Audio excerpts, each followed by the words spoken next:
I don't normally come up here.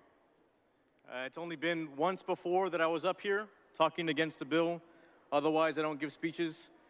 You may feel differently because I often accost you at your desks asking for a vote or a favor. Members, please give Mr. Bernal your attention. But as the members of Calendars Committee know, I'm here very infrequently. Now, I'm not the speech guy. I'm the Columbo, Seinfeld, Gilbert Godfrey in committee, tell me what this means like I'm a kid guy.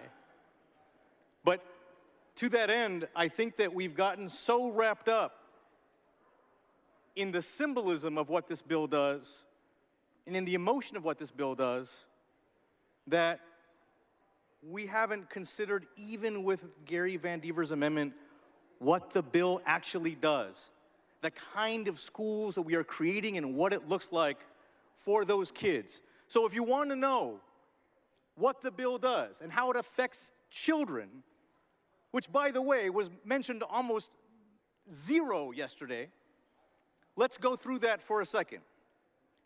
Imagine if a student wanted to get credit for working for your office, doing constituent services to learn about state agencies. They couldn't get a grade, class credit, or extra credit for that under this bill. They can't get credit for coming here, visiting your district office, testifying, writing emails or letters for something they believe in. HB 3, medical marijuana to treat epilepsy. David's Law on cyberbullying. There are students here today advocating on dyslexia, and this bill takes away their ability to get credit or extra credit for that work. Students couldn't do a signature drive for a dog park, or, as we heard a bill earlier this session, accessible or inclusive playgrounds. They could not get credit or extra credit for that work. By the way, this is true at both the city and the school board level. If they do any of that advocacy, this bill takes that ability to get credit or extra credit away. They couldn't get credit for an internship or volunteering at a place like Communities in Schools, the food bank, the local homeless shelter, the Boys and Girls Club, or countless others. If any of that work involves advocating for, let's say, an appropriation, the creation of a program, the continuation of a program, even at the city or local level, this bill takes away that ability for them to get credit or even extra credit. So if you're a student who's almost failing and you're trying to pass, if you're college bound and you're trying to go from a B to an A and you need extra credit, you can't do any of this because we have taken that away. And for what? For what? What are we getting for that? What is the big prize? Is coming back here just self-perpetuating the price that we pay for taking these opportunities away from kids? Is this place and this job that special that will do something that all of you privately will admit you don't like and don't want to do, but will take away that from children because we need to come back? And by the way, even though this bill is about critical race theory, it's not defined in the bill at all. In other words, it's about race, but it's not about race, but it's about race. Let's talk about what it means for curriculum, because it is a bill about curriculum. And by the way, I've run this through several lawyers, so you might think I'm blowing hot air, but you are welcome to verify this for yourself. I'm going to read directly from the bill. Listen up. This is your law. A teacher who chooses to discuss a particular current event or widely debated and currently controversial issue shall, to the best of the teacher's ability, strive to explore those topics from diverse and contending perspectives without giving deference to one perspective. What does that mean? I will tell you, whether you like it or not. In Charlottesville, there were men chanting at a rally, among other things, "The Jews will not replace us." They were saying at a rally, "The Jews will not replace us." I'm not sure who I'm replacing, but they said I was. Then there was a clash. And then the sitting president said, that there were very fine people on both sides, which means we now have a debate or a controversy.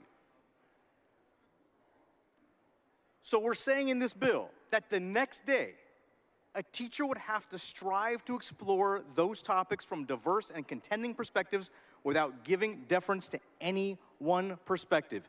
What does that mean? It means I have to send my Mexican-American Jewish daughter to school and have her teacher equivocate on what it means to have grown men saying the Jews will not replace us. That's what this bill does. Imagine you're a science teacher wanting to talk about the coronavirus. And all of a sudden, for a variety of reasons, there's a debate as to whether or not it's real or it's a hoax. Under this bill, that teacher would have to equivocate. They could not land on a perspective. They have to argue both perspectives with equal vigor in order to not run afoul of this bill. And by the way, their other option is not to talk about it at all, which is censorship. And then let's talk about my city of San Antonio. On paper, the poorest city in the country. There's a history there of racially restrictive covenants. The first house I bought had one. I'm paraphrasing, but it said, no black folks, no Mexicans, and no Jews. Double whammy for me. Mexican and Jewish, if you're confused. The covenants are responsible, along with racial redlining, for the formation of all the neighborhoods in the city and the school districts and the attendance zones. If we are going to have a conversation about the formation of that city and addressing poverty and the history of racism in our city, we can't do that without talking about racially restrictive covenants and racial redlining. If you're having that conversation in a school, the teacher will have to equivocate. They'll have to provide both sides, both ends under this bill. And so we're coming to contending perspectives and giving deference. How do they know when they get there? What if they're wrong? Who decides? And the safest thing to do is just to not talk about it. And that's censorship. Think about the schools we're creating. Stop thinking about your seat. Stop thinking about this place. Stop thinking about the personalities. And think about the schools you're creating. And by the way, this is every school. There is no school choice here. Every school will have to do this. This is the kind of social order that you only see in science fiction. You are remaking schools. And for what? You shouldn't make me send my daughter to one of these schools. There's no reason to do this. And look, so many of you privately have said to me, and I'm going to say this, you're not going to like it. So many of you have said to me privately that you don't like this bill, you don't want to vote on it, you wish it didn't come to the floor. But if you do, what's going to happen? You're going to get primaried. It's a verb now. Mr. Wu, and somehow, in your place will be someone worse.